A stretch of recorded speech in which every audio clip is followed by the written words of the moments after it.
Bonjour, je suis Gaël Châtelain, bienvenue sur mon podcast Happy Work, le podcast qui va vous parler de bien-être au travail et surtout de la manière dont vous allez pouvoir l'améliorer chaque jour. Cette semaine, j'ai choisi de vous parler de télétravail. Et oui, je vais vous expliquer pourquoi, pour être bien dans votre travail, vous devez rester chez vous. Je le sais, la phrase est un tantinet provocatrice, mais bon, je suis comme ça, j'aime bien grossir le trait. Bref, depuis quelques années, les discussions sur un accord de télétravail se multiplient dans les entreprises françaises. Et pourtant, je constate qu'un grand nombre d'entre elles y vont à reculons. Et oui, quelle angoisse de payer des salariés que l'on ne voit pas de la journée après tout. Selon une étude réalisée par Morard Consulting, 33% des entreprises françaises ne proposent absolument aucune solution de télétravail. Seules la Russie, la Chine, Singapour et le Japon font moins bien que nous. Quelle référence, n'est-ce pas ? Selon cette même étude, les champions du monde du télétravail, c'est, et je dois bien avouer que c'est une énorme surprise pour moi, le champion du monde du télétravail, c'est le Brésil. En effet, dans ce pays, 80% des salariés travaillent souvent ou de temps en temps en dehors du bureau, chez eux ou dans un autre lieu d'ailleurs, café, bibliothèque, parc, plage, je ne sais pas. Le mouvement a tendance à s'accélérer en France, du fait des millennials, beaucoup plus adeptes du télétravail que leurs aînés, probablement du fait de leur meilleure appréhension des nouvelles technologies. 70% des 18-30 ans travaillent régulièrement en dehors du bureau, contre à peine 51% des 45-60 ans. Une étude d'Opinionway a montré que 67% des salariés français plébiscitaient le télétravail, mais que seuls 17% d'entre eux pouvaient effectivement le faire. Et oui, vous avez bien entendu, 67% voudraient bien, mais 83% ils peuvent point. Alors là, je suis super désolé pour cette référence musicale que seuls les vieux comme moi peuvent comprendre, mais je n'ai pu résister. Désolé. Ce chiffre de 17% de salariés qui peuvent le faire est inférieur à la moyenne européenne qui approche les 20% de salariés qui ont accès au télétravail. En Scandinavie, il atteindrait même les 30 à 35%. Mais alors, pourquoi le mouvement n'est-il pas plus rapide ? Eh bien, comme souvent, la résistance au changement est forte et c'est cette résistance qui fait que les entreprises et les managers hésitent à y aller franchement. Pour comprendre ce principe, je vous propose de vous présenter la réaction que pourrait avoir Bob, le pire manager du monde et héros de pas mal de mes livres, si un accord de télétravail lui était présenté. Alors, en premier, ce cher Bob va vous expliquer qu'un salarié en télétravail est moins productif. Eh bien, c'est faux. Selon l'enquête Obergo, 86% des télétravailleurs constatent qu'ils sont plus productifs. Et c'est normal. Connaissez-vous la loi de Parkinson ? Non, rien à voir avec la maladie. Cette loi explique qu'un être humain va adapter le temps consacré à une tâche au temps qu'il a à sa disposition. Au bureau, un salarié va avoir tendance à ralentir sa productivité du fait du présentéisme à la française notamment. En télétravail, ce qui vient après avoir fini son travail est plutôt sympathique et l'on va augmenter son niveau de productivité pour pouvoir s'y consacrer plus vite. Pour avoir une politique efficace de télétravail, il faut passer d'une culture d'entreprise basée sur le temps de présence des salariés à une culture d'entreprise basée sur la finalisation de projets.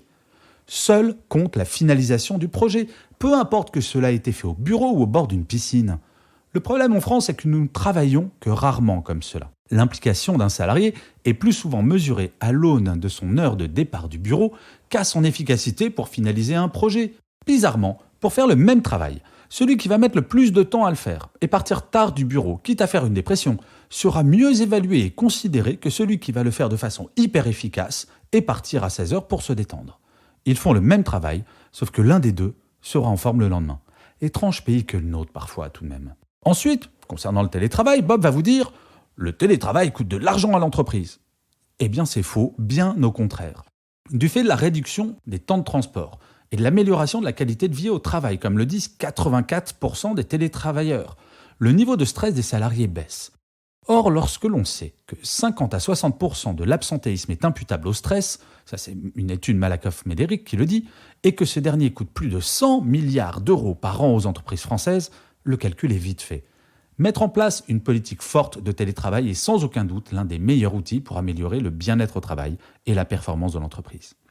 Bon, Bob va peut-être dire « Ok, très bien », mais ensuite il va vous affirmer « Le télétravail réduit les relations entre les salariés ». Ah, bah là c'est faux aussi.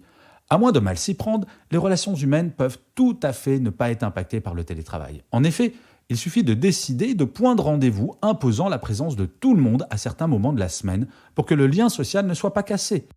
Le télétravail ne signifie en aucun cas s'éloigner de façon permanente de l'entreprise, même s'il existe des cas de télétravail à 100% qui fonctionnent extrêmement bien, mais cela reste exceptionnel et c'est une autre question.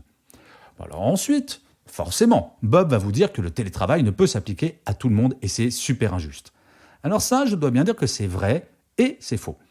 Il est évident qu'il sera difficile de faire du télétravail pour quelqu'un travaillant sur une chaîne d'assemblage de voitures, par exemple. Mais cet argument, très souvent utilisé dans des métiers où la sécurité informatique semblait être un obstacle, est de moins en moins vrai. J'ai même rencontré l'une des plus grandes entreprises gérant des centres d'appels téléphoniques qui a réussi à mettre en place une forte politique de télétravail pour ses téléopérateurs alors que cela semblait impossible il y a moins de 5 ans.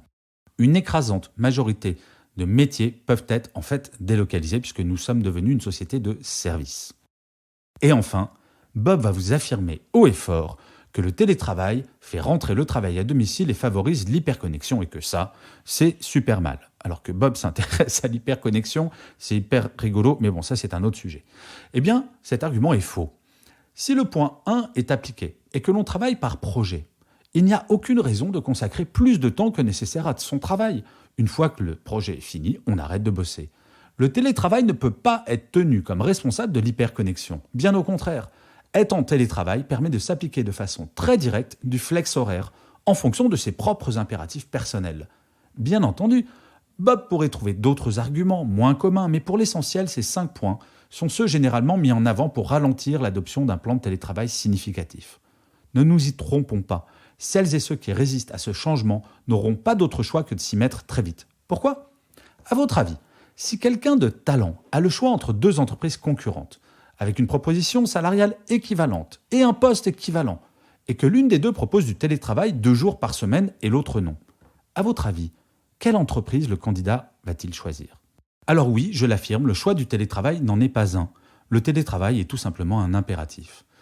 Et une fois n'est pas coutume, je vais conclure cet épisode de Happy Work par une citation de Francis Blanche.